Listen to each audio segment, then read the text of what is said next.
మనసు ప్రశాంతంగా ఉండాలన్నా, కోరుకున్న కోరికలు నెరవేరాలన్నా అమ్మవారి దివ్య దర్శనం కంటే మంచిది ఏముంటుంది? భక్తితో వేడుకుంటే ఆ తల్లి అనుగ్రహం మనపై ఎల్లప్పుడూ ఉంటుంది. ఈరోజు అమ్మవారికి ఎంతో ఇష్టమైన పట్టు చీర, ఆకుపచ్చ గాజులు, పసుపు, కుంకుమ, తాంబూలాన్ని ఎంతో భక్తి శ్రద్ధలతో సిద్ధం చేసుకుందాం. మన శ్రద్ధతో కూడిన సమర్పణను ఆ దేవుడికి అందించటం ఒక అద్భుతమైన అనుభూతి. ఆ దేవి కరుణా కటాక్షాలు అందరిపై ఉండాలని మనస్ఫూర్తిగా ప్రార్థించాను.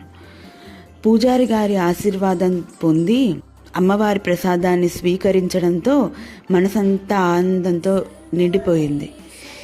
ఈ వరలక్ష్మి వ్రతానికి అమ్మవారికి ఆ చీర కట్టేశారట. ఒక్కసారి చూసేసేయండి. Also please subscribe.